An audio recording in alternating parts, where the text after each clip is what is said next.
अच्छी और सच्ची खबरों के लिए देखिए न्यूज़ 44। आज भारत की अंतरिक्ष एजेंसी दुनिया के साथ कदम से कदम मिलाकर चल रही है। समय समय पर यह स्पेस एजेंसी पूरी दुनिया में अपना लोहा मनवाती रही है। अपने अद्भुत और असाधारण एक्सपेरिमेंट्स के साथ साथ यह एजेंसी अपने सस्ते स्पेस मिशन के लिए भी काफी जानी जाती है और कम बजट में बेहतरीन काम करने के लिए पूरी दुनिया से इसे काफी वाहवाही मिली है। तो इसी नाम को आगे बढ़ाते हुए अब भारत की अंतरिक्ष एजेंसी इसरो अपने पहले मानव अंतरिक्ष यान की ओर आगे बढ़ रही है, जिसका नाम गगनयान रखा गया है। तो आज मैं आपको इसी के बारे में कुछ खास बातें बताने वाली हूँ, जिसके बारे में शायद ही आपको मालूम होगा।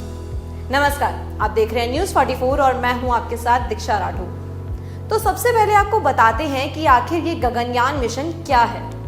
भारतीय अंतरिक्ष संगठन यानी कि इसरो द्वारा बनाया गया एक मिशन है, जिसमें 2022 के अंत तक 5 से 7 दिनों के लिए 3 सदस्यों को अंतरिक्ष में भेजा जाएगा, जो कि भारतीय अंतरिक्ष जगत के लिए एक काफी बड़ी उपलब्धि है।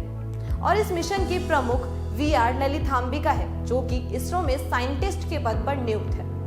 और इस गगनयान मिशन की घोषणा 2018 में राष्ट्र के नाम पर दिए गए स्वतंत्रता दिवस के संबोधन के दौरान प्रधानमंत्री नरेंद्र मोदी ने की थी। तो तभी से इस गगनयान मिशन की शुरुआत हुई। तो चलिए अब आपको बताते हैं कि इसरो के इस मिशन के पीछे आखिर क्या प्लान्स हैं। मानव मिशन से पहले इसरो ने गगनयान मिशन के एक हिस्से के रूप में 2 मानव रहित मिशन अंतरिक्ष में भेजने की योजना बनाई है, जिसके तहत पहले मानव रहित मिशन को दिसंबर 2020 में भेजा जाना था और दूसरे मिशन को जून 2021 के लिए निर्धारित किया गया था।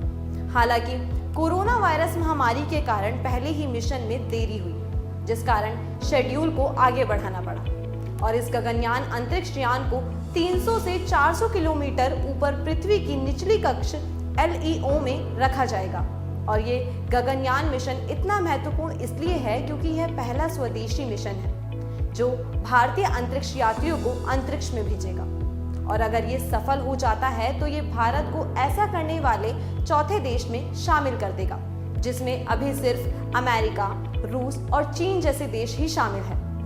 गगनयान मिशन की सफलता से स्पेस फ्लाइट मिशन के साथ साथ और भी कई प्रयोग हो सकते हैं और यह अपना खुद का अंतरिक्ष स्टेशन स्थापित करने के भारत के सपने को भी ज्यादा गति देगा। इसरो इस अंतरिक्ष यान का विकास कर रहा है और वहीं रूस अंतरिक्ष यात्रियों के प्रशिक्षण में मदद करके इसमें अपनी भागीदारी दिखा रहा है। आपको बता दें कि भारतीय अंतरिक्ष एजेंसी अपने किफायती मिशंस के लिए काफी जानी जाती है और इस बार भी इसरो के बाकी मिशंस की तरह ही गगनयान मिशन भी काफी किफायती होगा और इस कार्यक्रम की कुल लागत 10,000 करोड़ रुपए से कम होने की उम्मीद है। प्लान्स के मुताबिक गगनयान का पहला ट्रायल खाली होगा, जबकि दूसरे ट्रायल में एक महिला रोबोट को भेजा जाएगा। ये दोनों ट्रायल इस साल के अंत तक पूरे कर लिए जाएंगे। दोनों ट्रायल के आधार पर तीसरा ट्रायल होगा, जिसमें 2 लोगों को अंतरिक्ष में भेजा जाएगा। सूत्रों के मुताबिक दूसरे ट्रायल में जिस महिला रोबोट को भेजा जाएगा उसका नाम व्योम मित्र रखा गया है।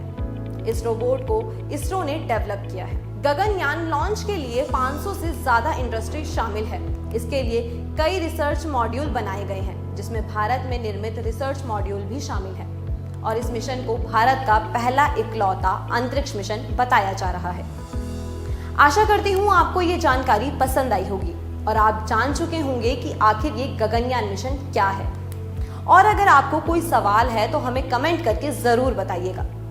तो अभी के लिए केवल इतना ही। ऐसी ही तमाम जानकारी के लिए लॉग इन कीजिए news44.in पर। अच्छी और सच्ची खबरों के लिए देखिए न्यूज़ 44।